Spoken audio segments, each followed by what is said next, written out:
Unit 5. Listening. Exercise 3. Hello.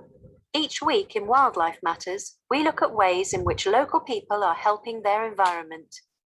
Today, I've come to Broadland School to talk to head teacher Richard Sandland about his plans to create a wildlife area in the school grounds. Hi, Richard. Hello and welcome. So, what gave you the idea of creating a wildlife area? Well, there was a corner of the school field which wasn't being used for sports or anything else, and as nobody was looking after it, it had become a bit wild. I was looking at it one day when I noticed how many butterflies and other insects were buzzing around the area. It was full of wildlife. I realized that if we did some work to make it even more attractive to wildlife, we could help our local environment while teaching the students about science and nature at the same time. So, tell us about what you and the students are planning to do. Well, firstly, we'll be cutting down a lot of this long grass.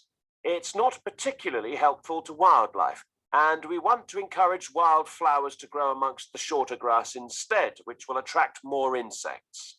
We'll be planting a few trees, which will attract birds, and in the middle, we're going to have a pond.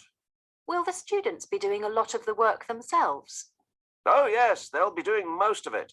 We start this weekend, and we've got a large group who can't wait to throw themselves into the project.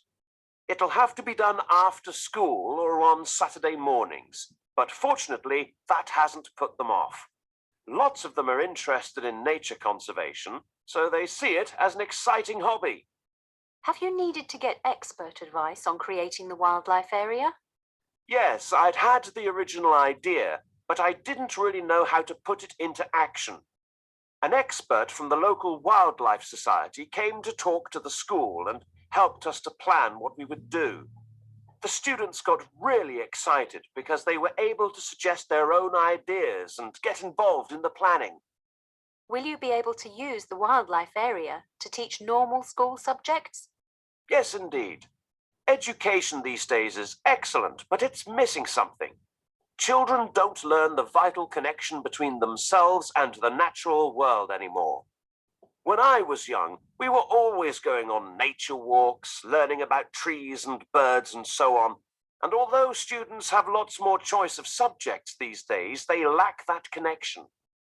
We'll still be teaching them everything they need to learn, but we'll be using the wildlife area as our inspiration and as a useful resource.